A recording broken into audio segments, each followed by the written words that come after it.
Scoundrels, what is going on? Patch check, coin check, ring check, shirt check.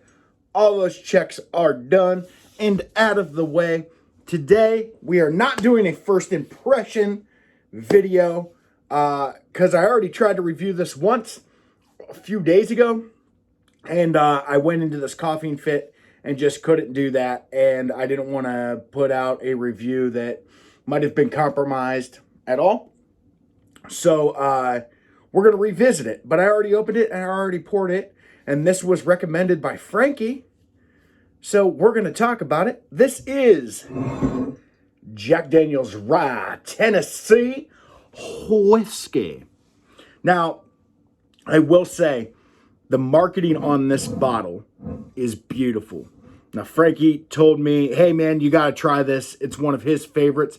And I was like, yeah, if I see it, I don't really pay attention to many Jack Daniel's products because they always miss the mark for me as far as my taste buds, unless you get into the higher ended stuff, single barrel, you know, the Sinatra edition stuff. But this caught my eye. It was a recommendation, and I really, really, really like the marketing on this.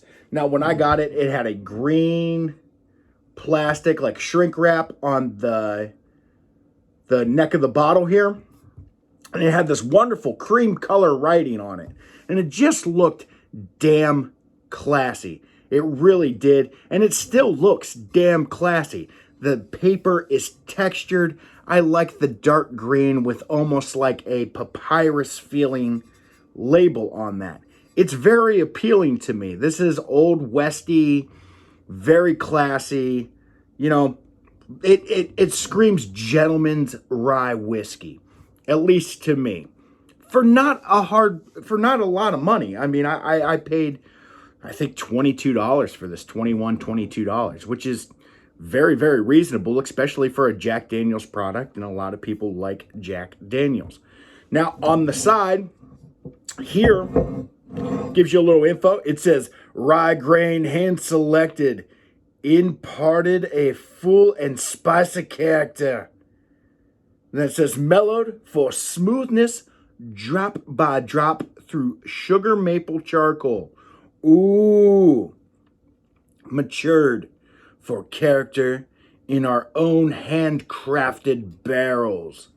Every drop made in Lynchburg, Tennessee, right down the side in the small writing here. Quality and craftsmanship since 1866. It is a barrel aged. This is 90 proof or 45% APV. Right here, it says a little bit on the side. It says Jack Daniel's Tennessee Rye brings together two classic ryes, distinctive flavor, drawn from our unique 70% rye grain bill. Now, I like how they flat out tell you. Sometimes you get in there and it's a rye whiskey, but like you try to do some research on it, and it's like trying to break into Fort Knox. They will not tell you the percentage of rye. So I like that. 70% rye mash bill. And Jack's time-honored charcoal mellowing method, what emerges is a spicy whiskey that's sipping smooth. Signed by Master Distiller. Every day we make it, we'll make it the best we can. So that's your label. On the back, it just says Lynchburg, Tennessee. I'm not going to read you the Surgeon General warning. Obviously, if you're pregnant or under 21, don't drink Jack Daniel's. So let's get into it. Let's crack her open. Boop, boop, boop. Let's pour it in the little Glencairn or the Dram-a-Dram. Now, I did write a little bit of notes on there. Ooh, that's a man's pour. Oh, my goodness. I did not pay attention. And I am doing this review at 10:45 in the morning. So good morning and good night. Now, I did write a couple little notes. So if you see me looking up, that's why I'm looking up. Let's get into the color first. That is about as classic amber as you can get in a whiskey. Now, if it's charcoal filtered, I would just assume it would be slightly darker. But It is a classic standard amber. Not too dark, not too light. This is just your typical amber whiskey color. I wouldn't say anything more about that. There's really not more to say about it. The legs on it are pretty decent. They're pretty decent. If you can see the running there. It's good. I like it. Let's give her a smell, huh?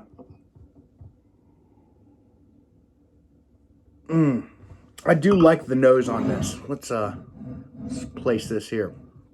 I do like the nose on. The first thing you get hit with, as soon as you smell this, the first thing you get hit with is an overripe banana. Like where it's like soft, like you're almost going to make banana bread with it. At least that's what I get.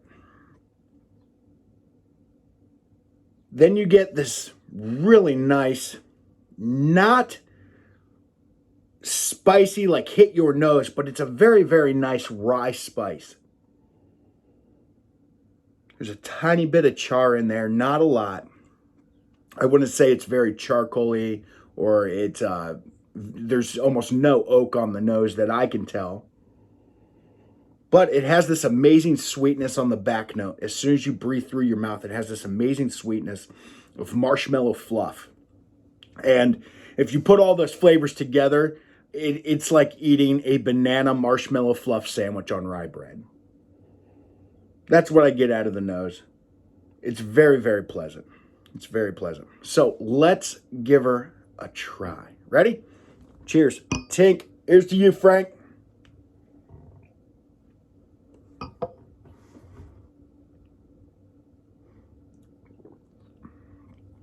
Woo. Okay. Whew. Let's talk about this. God, made my nose run a little bit. Might be early in the day. I took a mouthful of this. Woo-wee. Okay. So the first thing I get hit with on the palate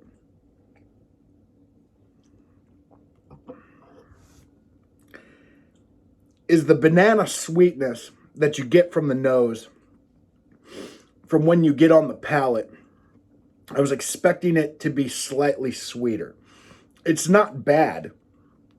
I would say that once you let this breathe a little bit, open it, pour a little bit out, and let it sit for about a week, the flavors tend to mellow out once that oxygen hits there. When I first had this, it was very, very bitter. My first impression, I was going to just destroy this bottle. I was going to talk so much smack about that. But now that I've let it breathe and I've had it again, I kind of let it appreciate it a little bit. So it's not as sweet as on the nose. It's kind of mellowed out. There is a forward spice right on the tip of your tongue, but I don't mean like spicy, like burning spicy. I mean, there is a rye spice to this that is very mellow and sweet. You do get that banana flavor. You do get that banana flavor kind of across the tip of your tongue, but it's almost like you had a banana and you bit a little bit of the rind. There is a type of bitterness in this whiskey that's not bad, but it's a little off-putting. It could do without that slight bitterness, because once I taste that bitterness, I can't untaste it. Here's where it shines, though. After that bitterness kind of goes away, you let it rest on your tongue.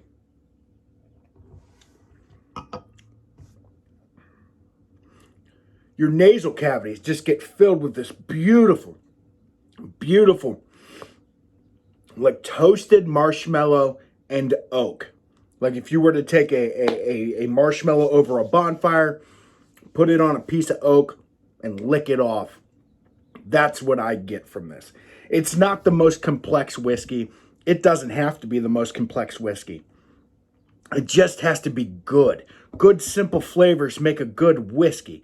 You don't have to, go off and have 25 different kind of nuances in a type of whiskey. I think this is a good attempt.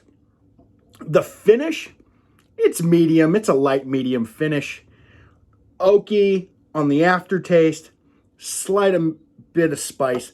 The problem I have with this whiskey is it's just almost like really good. Like, it's good. But man, if they put a little more something into it, it could be phenomenal. And it's just almost amazing. It's good. Don't get me wrong. It's good whiskey. And I'm not mad that I paid the $22 or $21 or whatever I paid for it here in the state of Ohio. It just seems like, boy, it starts off on a good leg. It starts in first place and it just kind of peters out. Just kind of fades off into the distance. It's not bad. It's not phenomenal. It's good. But it's not good in like a, oh my God, is this good? It's just, meh. It's not great. It's not bad. It's just your standard Jack Daniel's product for a typical price. Now, in my opinion, it's kind of why I don't buy a lot of Jack Daniel's products. I don't buy Jack Daniel's products because they're almost just good. Like they just miss the mark, off by a little. It's not phenomenal. It's not, oh my God, I can't believe this is only $21. Is what I search for. I search for amazing budget whiskeys or amazing budget bourbons.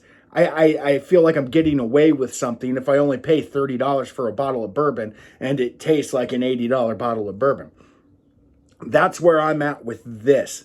But it is a respectable bottle. If you feel like, you're like, hey man, what you guys said or what you said on these tasting profiles, that sounds like it intrigues me a lot. You got some banana. You got some sweet rye in here. You got some oakiness. You have a nice toasted marshmallow. They're all there. They're just not all committed to be there. They're very faint flavors. And it just kind of seems like this one is just half done. It's like they didn't put in all the effort.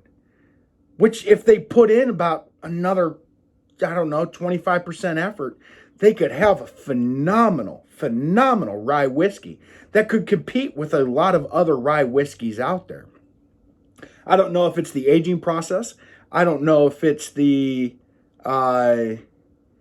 mash bill. I don't know. But for me, this just misses the mark. It just misses the mark. Two very different price ranges, but Michter's rye is phenomenal. It's very, very good, and it fills your mouth up. And this just tastes like a young version of that, or maybe a Sam's Choice version of a really good rye whiskey. It's not bad. It's passable. I'm probably not going to buy another bottle of it. But with that being said, you're damn straight I'm going to finish this bottle, and I will try it, and I will revisit it, and I will see if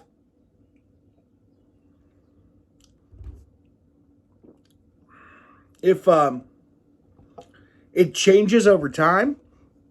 You do get that wonderful banana in there, which is respectable in its own right. You get that wonderful toasted marshmallow sweetness, or that marshmallow fluff sweetness. Not quite marshmallow, not, whatever. You get a nice oakiness. You can taste the rye in there, but it just seems like it's missing something. And I don't really quite know what that something is. But Jack Daniel's products always seem to be missing the mark with me. And this is just kind of proven that I will refrain from buying more Jack Daniel's products. Now, if it's recommended to me and somebody says like, hey man, you got to try this, this will change your mind, I will for sure look for it. But as far as this, it's passable. It's good. It is buttery smooth. I will give them that. There is zero burn to this. You can drink this all night and not worry about that. So you do get that. You do get a great mouthfeel. The viscosity of it is very, very nice. So there are some positives in this. It's just missing the mark for me. So it doesn't mean that it's bad. It just means that it doesn't suit my palate all that well. But if anything I said tickles your fancy, go check this out. You're only out $21 if you can find it here in Ohio. I don't know where it is in other states, but try it for yourself. Go to your local bar once all this Corona stuff is. Get yourself a single finger pour of it to sample it and try it, and you make your determination. I'm only a whiskey enthusiast that thinks that, what I say, maybe people would like to hear, and I appreciate you guys watching. So that's what I have today.